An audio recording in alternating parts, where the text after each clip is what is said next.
Breaking news, union পরিষদ chairman member নির্বাচনে দলীয় প্রতীক থাকবে কিনা আপনারা অনেকেই কমেন্ট করে জানতে চান। ইউনিয়ন পরিষদ নির্বাচন সম্পর্কে একটি পত্রিকা এখানে দলীয় প্রতীকের বিষয়ে বিস্তারিত আলোচনা করা হয়েছে। এখানে সর্বশেষ কি আলোচনা করা হয়েছে সকল কিছু আপনাদের মাঝে জানিয়ে দেওয়ার চেষ্টা করব। আশা করি ভিডিওটি মনোযোগ সহকারে শেষ পর্যন্ত দেখার চেষ্টা করবেন। আর আমাদের চ্যানেলটিতে নতুন হয়ে থাকলে অবশ্যই চ্যানেলটি সাবস্ক্রাইব করে রেখে পাশে থাকা বেল আইকনটি অন করে রাখবেন। আমরা আমাদের চ্যানেলটিতে প্রতিনিয়ত ইউনিয়ন পরিষদ নির্বাচন সংক্রান্ত সকল আপডেট নিউজগুলো সবার আগে প্রকাশ করে থাকি। এখন থেকে বিস্তারিত দেখতে পাচ্ছি বলা হয়েছে যে বাংলাদেশের স্থানীয় সরকার ব্যবস্থার সবচেয়ে গুরুত্বপূর্ণ স্তর হলো ইউনিয়ন পরিষদ। এখানে চেয়ারম্যান ও মেম্বার নির্বাচনে সরাসরি জনগণের ভোটে হয়। তবে সাম্প্রতিক বছরগুলোতে এই নির্বাচন দলীয় প্রতীক হবে কিনা তা নিয়ে নানা আলোচনা চলছে।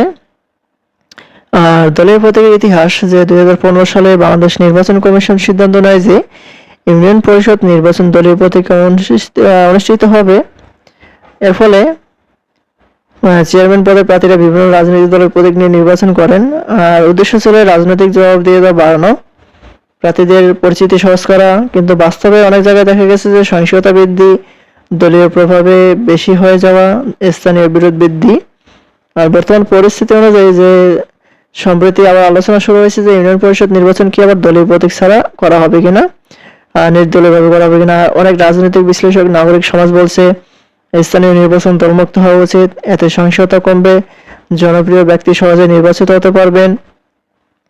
অন্যদিকে কিছু দল বলছে যে দলীয় প্রতীক থাকলে স্বচ্ছতা বাড়ে, ভোটারদের জন্য সিদ্ধান্ত নেওয়া সহজ হয়। নির্বাচন কবে থেকে হবে 2026 সালের প্রেক্ষাপটে এখনো চূড়ান্তভাবে ঘোষণা হয়নি ঠিক কবে থেকে নতুন নিয়ম কার্যকর করা হবে। তবে সম্ভাবনা রয়েছে নির্বাচন কমিশন পরিস্থিতি বিবেচনা করে নতুন সিদ্ধান্ত নিতে পারে। ভবিষ্যতের ইউপি নির্বাচন নতুন নিয়ম হতে পারে। কি পরিবর্তন আসতে পারে? যদি দলীয় প্রতীক বাতিল করা হয় তাহলে চেয়ারম্যান ও মেম্বার প্রার্থীরা নির্দলীয়ভাবে নির্বাচন করবেন। প্রতীক হবে ব্যক্তিগত প্রতীক অনুযায়ী, তারপর দলীয় প্রভাব কিছুটা কমবে। আর যদি দলীয় প্রতীক বহাল থাকে তাহলে রাজনৈতিক প্রতিযোগিতা বেশি থাকবে। ইউনিয়ন পরিষদ নির্বাচনে বড় এখনো পরিবর্তন আলোচনা চলছে। দলীয় প্রতীক থাকবে কিনা এখনো চূড়ান্ত সিদ্ধান্ত হয়নি। বাংলাদেশ নির্বাচন কমিশন ভবিষ্যতে বিষয়ে সিদ্ধান্ত নেবে। জনগণের অংশগ্রহণ, শান্তিপূর্ণ নির্বাচন নিশ্চিত করে, এটি হচ্ছে মূল লক্ষ্য। এবার হচ্ছে ইউনিয়ন পরিষদ নির্বাচন সংক্রান্ত সর্বশেষ আপডেট। যতটুকু ধারণা করা যাচ্ছে এটি দলীয় প্রতীকই হওয়ার সম্ভাবনা বেশি। আর যখন এটি সম্পর্কে নতুন কোনো আপডেট আসা মাত্র আমাদের চ্যানেলটিতে সবার আগে পেতে অবশ্যই চ্যানেলটি সাবস্ক্রাইব করে রাখবেন। ধন্যবাদ সবাইকে। আসসালামু আলাইকুম।